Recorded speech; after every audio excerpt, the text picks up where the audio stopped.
this is our first topic, which is analysis model, particle in a field which is magnetic. A magnetic field with a symbol of B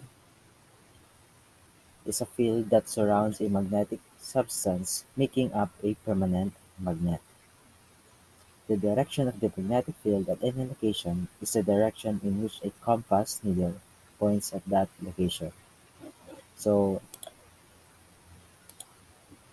makita natin dito na we have a bar magnet that has a north and south pole. Okay? Every magnet, guys, has a north and south pole. Kaya, no matter how many times you cut it in half, there will always be a north pole and south pole. And in this figure, we can visualize na merong compass needles yan dito and at the, it helps us trace the magnetic field lines in the region outside a bar magnet. So yan yung field lines niya, guys. The existence of magnetic field at some point space can be determined by magnetic force, in which we have a symbol of F with a subscript of B. So ito yung magnetic field patterns natin, which is the same siya sa electric field, guys. And opposite poles attract. Same siya sa proton and electron that they attract each other. While like poles repel, na same din sa electric fields na electron repels and proton repels.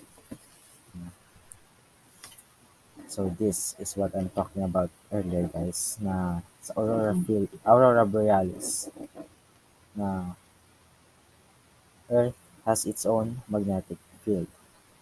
And you can see na yung North Magnetic Pole, no, yung North Magnetic Pole is attracted towards the North Geographic Pole, while yung South Geographic Pole is attracted towards the South Magnetic Pole.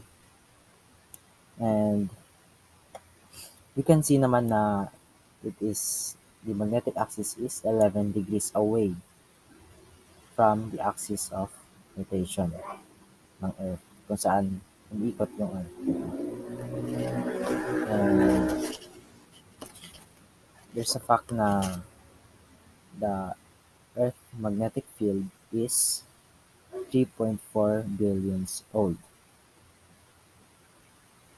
So, although the Earth's magnetic field is similar siya sa if we bury a big magnetic, bar magnet. Ito yung we can uh, understand na source of the magnetic field cannot be large masses of permanently magnetized material. So although Earth has a large amount of iron core iron core inside it, yung high temperature naman ay nagpe-prevent ng permanent magnetization ng Earth. So, na-consider ng mga scientists na yung Earth's magnetic field is from convection currents in the Earth's core. No?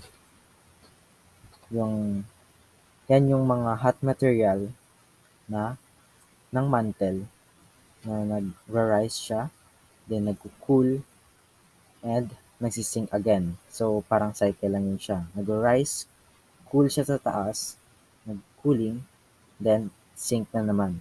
So, yan yung cycle. Mm. And meron ding strong evidence na yung magnitude ng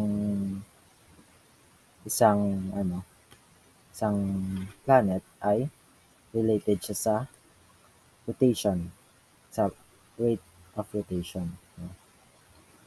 For example, since Jupiter has a rotates faster than the Earth, its magnetic field is stronger than Earth. While on the other hand, which is Venus, planet Venus, nagro-rotate siya more slowly than the Earth. Kaya yung magnetic field niya is mas mahina kaysa sa magnetic field ng Earth. And the direction of the magnetic force acting on a charged particle moving in a velocity in the presence of a magnetic field. So guys, the magnetic force is always perpendicular, not always, but mostly perpendicular to magnetic field and its velocity. And you can see na yung meron tayong oppositely charged particles na nagmo-move sa same velocity in a uniform magnetic field. Pero yung direction ng particles ay opposite direction, no? And this observation can be summarized by writing the magnetic force in the form of magnetic force equals charge velocity cross B. Why cross? Bakit? Kasi according to section 11, which is cross product, C is equals to A times B. And this is read as A cross B. That's why we have our equation 29.1 in which we can solve for magnetic force. And we have our two right hand rules. So using your right hand, you can easily uh, solve the magnetic force of a particle or an object. So we can point our thumb sa direction ng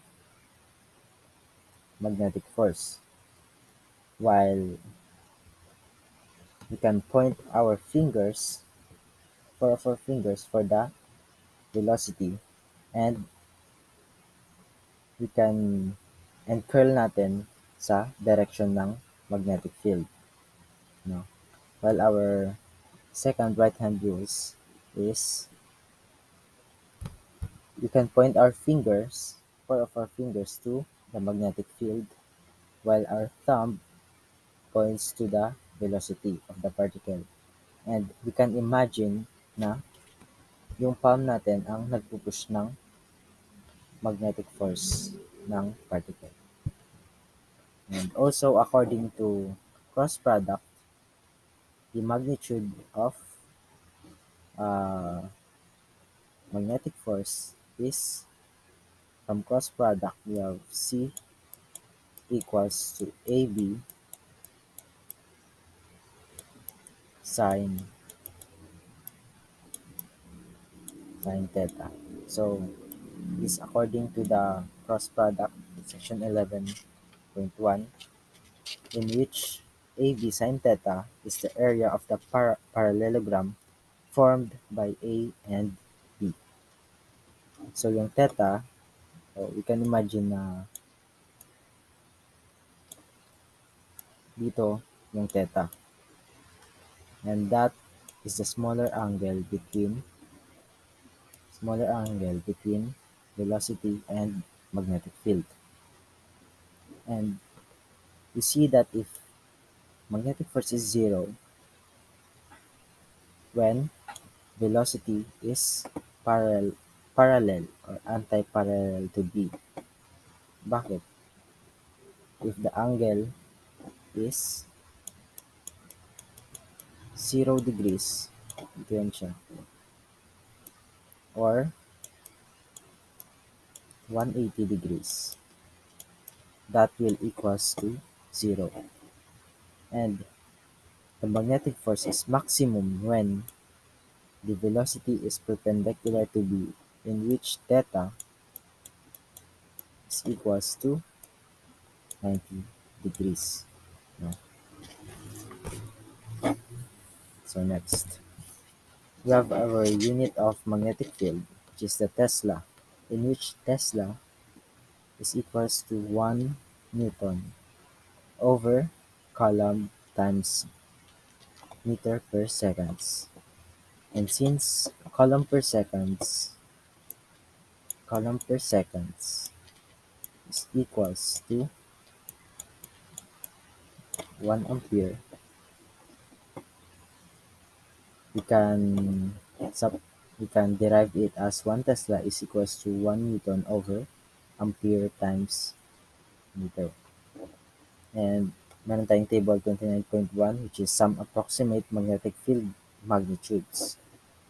And we have source of field: strong superconducting laboratory magnet, strong conventional laboratory magnet, medical MRI unit, which is nagagamit siya sa MRI scan, bar magnet, earlier, surface of the sun, which is its magnetic field yan, sa aurora borealis, and also the surface of the earth.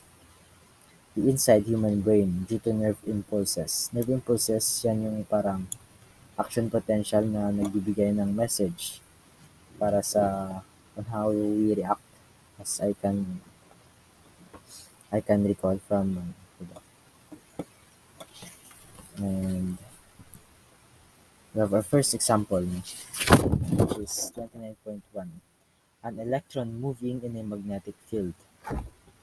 So an electron in old style television picture tube moves toward the front of the tube with a speed of 8 times 10 meter per seconds. You know, along the x-axis. Surrounding the neck of the tube are coils of wire that create a magnetic field of magnitude 0.025 Tesla, directed at an angle of 60 degrees to the x-axis and lying in the xy plane. Calculate the magnetic force of the electron. So meron tayong figure dito. And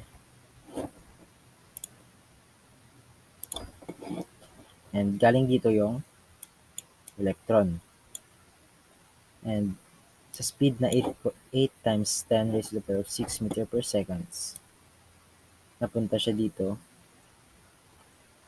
with a magnetic field of 0.025 Tesla. So calculate the magnetic force of the electron. So using the equation number 2, we have the magnetic field equals to charge, which is charge of an electron, with an absolute value, which is 1.6 times 10 raised to the power of negative 19 coulomb, and its velocity, which is 8 times 10 raised to the power of 6 meter per seconds, and its magnetic field is 0.025 Tesla at an angle of 60 degrees. Calculating that, you have 2.8 times 10 raised to the power of negative 14 Newton.